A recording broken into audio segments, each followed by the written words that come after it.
मैं देख रहा हूं कि प्राकृतिक आपदा के साथ साथ मानवीय आपदा से भी जूझ रहा है। मैं समझता हूं कि ऐसा नहीं है कि फ्लड पहली बार आया, इसके लिए टीम है।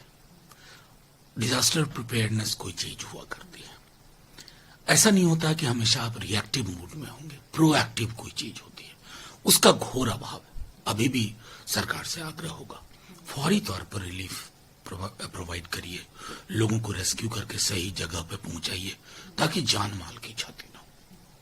सर, मोदी जी के कश्मीर पे पाकिस्तान को बयान को लेकर कल कांग्रेस ने कहा है कि ना वो पार्टी पाकिस्तान में जाके ना बिरयानी खाते और ना पाकिस्तान वालों को। देखिए, मैं तो सीधे तौर पे कहता हूं कि ये जो मोदी जी और अमित शाह जी खास करके चुनाव में ना जाने क्या इनको हो जाता है, अपने प्रतिपक्ष के दलों को आतंक परस्त कहना, फलाना परस्त कहना।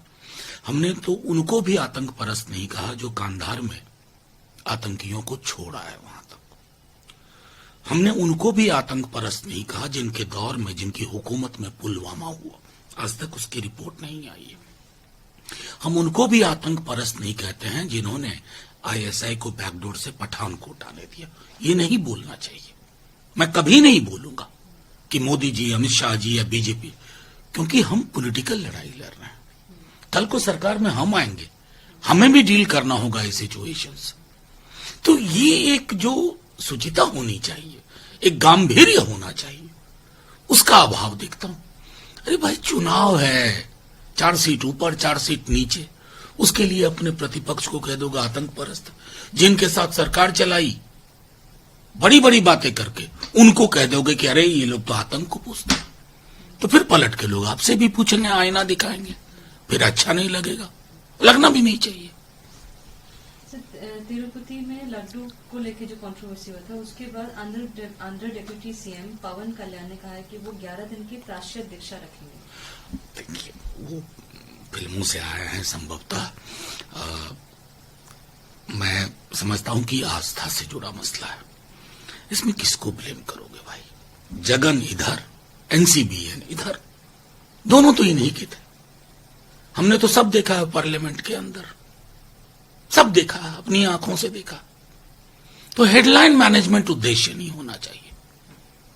आस्थाएं आहत हुई तो आपको त्वरित अनुसंधान करना चाहिए और बाकी जगह पर भी ये इंश्योर करना चाहिए, ना कि हेडलाइन मैनेज करो, ये एंगल ढूंढो।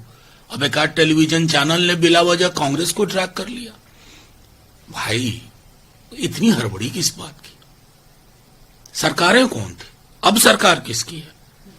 जगन इधर, एनसीबीएन इधर। इतनी जानकारी के लिए रॉकेट साइंस नहीं चाहिए। दोनों बीजेपी के। सर, ओडिशा में जो आर्मी ऑफिसर, उनके कैंप पे जो अटैक हुआ है, उस मामले में 7 लोगों को अरेस्ट किया गया था, लेकिन कल बेल भी मिल गई। देखिए, मुझे सिर्फ इतना कहना है कि मैसअप किया। वो जो हमने देखा, हमने जो सुना, रोंगटे खड़े कर देता। पूरे देश में हो क्या रहा है? कोई एक ऑफिसर ब्रीफ कर रहे थे पुलिस को कि शायद जो विक्टिम है वो शराब के नशे में। तो क्या हो गया? मतलब विक्टिम को ही विक्टिमाइज करोगे? Secondary victimisation, tertiary victimisation. मतलब, और यही मेरी चिंता है कि कलकत्ता में जिस चश्मे के साथ आप बोलते हैं, आप उड़ीसा में नहीं बोलते, जबकि इन सारी चीजों में चश्मा एक होना चाहिए, लेंस एक होना चाहिए, विचार एक होना चाहिए, जिसका अभाव है। अगर आप ये वीडियो YouTube पर देख रहे हैं तो हमारे चैनल को सब्सक्राइब करें और बेल आइकन को दबाना ना भूलें। अगर आप Facebook पर ये वीडियो देख रहे हैं तो हमारे पेज को लाइक करें।